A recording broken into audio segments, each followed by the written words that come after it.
Hello, welcome to Rose Tutorial YouTube channel. This time I will discuss about the SSH key. Even though it is likely to handle your servers using password-based logins, it is always a better suggestion to set up and utilize SSH key pairs. SSH keys are more secure than passwords, and can help you log in without having to remember long passwords. Okay, let's get straight to the point. To get started, we'll need to download and install both PuTTY, the utility used to connect to remote servers through SSH, Secure Shell, and PuTTY, a utility used to create SSH keys. You can find links to both of these at the descriptions below. We will begin by creating our SSH key pairs. Start up the PuTTY program through your Start menu or by tapping the Windows key and typing PuTTY. It will launch the key generation program, which should look something like this. You can use this information by copying and pasting it from the box, but we'll save it for later using the interface provided. Click on both the Save Public Key button and the Save Private Key button and select a secure location to keep them.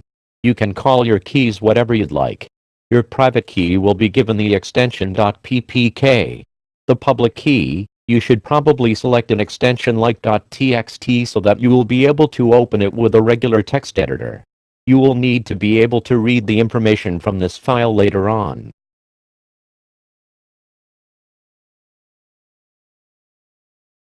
You now have your generated key pair saved on your computer and ready to use. Upload your public key to your account. As we stated earlier, you can freely share your public key because, while it can be used to validate the user who holds the associated private key, it cannot be used to recreate the private key. It is therefore completely safe to upload. Within your DigitalOcean account, select Create Droplets. Choose an image, a size, data center region,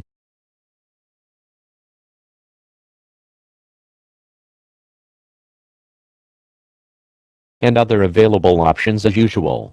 Towards the bottom of the page, there is a section called Add Your SSH Keys.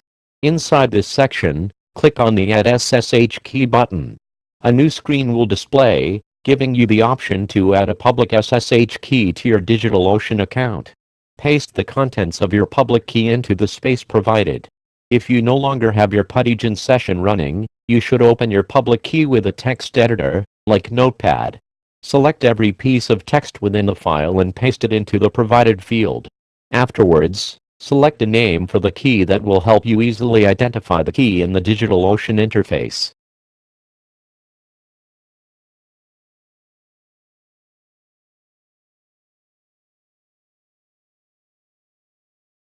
When you are finished, it should look something like this.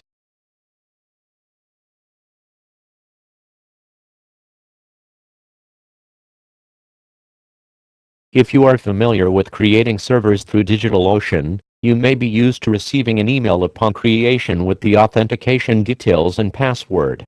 When you choose to embed an SSH key into your new server, you will not be sent an email. Instead, you should use your private key to sign in, which does not need a password.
Setting up an SSH session with SSH keys in PuTTY.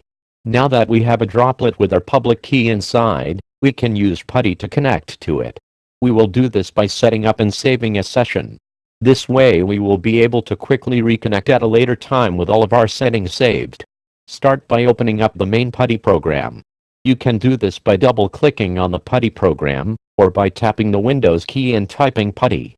Inside, you'll be taken to the main session screen.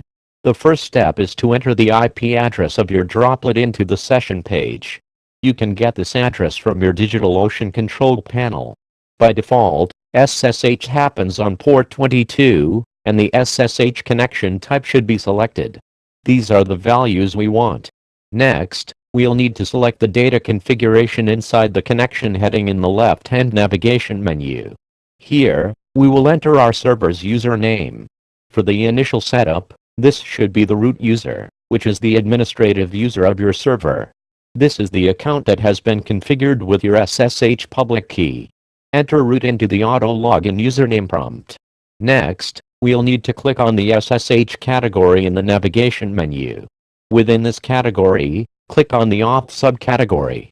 There is a field on this screen asking for the private key file for authentication. Click on the Browse button. Search for the private key file that you saved. This is the key that ends in .ppk. Find it and select Open in the file window. Now, in the navigation menu, we need to return to the session screen that we started at. This time, we need to create a name for the session that we will be saving. This can be anything, so select something that will help you remember what this is for. When you are finished, click on the Save button. You now have saved all of the configuration data needed to connect to your new server. Connect to your server using the saved PuTTY session. Now that you have your session saved, you can recall these values at any time by returning to the session screen, selecting the session you would like to use in the Saved Sessions section, and click Load to recall the settings. This will autofill all of the fields with the values you initially selected. When you are ready to actually connect to your server, on the Sessions screen, click the button at the bottom that says Open after you have loaded your session. The first time that you connect with the remote host, you will be asked to verify the identity of the remote server. This is expected the first time you connect to a new server, so you can select Yes to continue. Afterwards, you should immediately be logged into your new server without ever having to type in a password. If you've gotten this far, you've successfully configured SSH keys with DigitalOcean.